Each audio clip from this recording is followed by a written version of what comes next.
రహస్య సాధనలు యూట్యూబ్ ఛానల్కు స్వాగతం. ఈ రోజున ఆంజనేయ స్వామివారి దర్శనం కొరకు మరియు ఆంజనేయ స్వామివారి మంత్రం ద్వారా ఇష్ట కార్యమును సిద్ధింప చేయడం కొరకు, అనగా మీ కోరికలు నెరవేర్చుకునుటకు ఒక అద్భుతమైన బజరంగబలి మంత్ర విద్య గురించి ఈ వీడియోలో వివరించబోతున్నాము. ఈ సాధన మంగళవారం రోజున ప్రారంభించాలి. ఈ సాధనలో సాధకుడి దిశ తూర్పుంటుంది. సాధకుడి వస్త్రాలు రంగు కాషాయము. జపం కొరకు రుద్రాక్షమాలను వినియోగించాలి. రోజు బ్రహ్మ ముహూర్తంలో జపాన్ని ప్రారంభించాలి. రోజు 5 మాలల జపం చేయాలి. ఈ సాధనలో శ్రీ ఆంజనేయ స్వామివారి జపమాల విగ్రహము ఆసనము వినియోగించవలెను.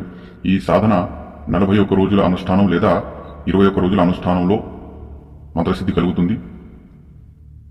మరియు బ్రహ్మచర్యం తప్పనిసరిగా పాటించాలి. పవిత్రంగా ఉండి ఈ సాధన చేయాలి. మంత్రం ఈ ప్రకారంగా ఉంది. ఓం హనుమాన్ పహల్వాన్ వర్ష 12 का జవాన్ హాత్ మే లడ్డు ముఖ్ మే పాన్ ఆవో ఆవో బాబా హనుమాన్. మంత్రం ఈ ప్రకారంగా కాస్త పెద్దగానే ఉంటుంది. ఈ మంత్రం లిఖితపూర్వకంగా కావాలి అనుకునేవారు మమ్మల్ని సంప్రదించండి. మంత్రాన్ని అందిస్తాము. మరియు మా ద్వారా పంచముఖ హనుమాన్ సాధన, హనుమాన్ కట్టు సాధన, హనుమాన్ సర్వకార్య సాధన, హనుమాన్ శత్రు స్తంభన సాధన చేయాలి అనుకునేవారు మమ్మల్ని సంప్రదించండి. జయ మాతాళి.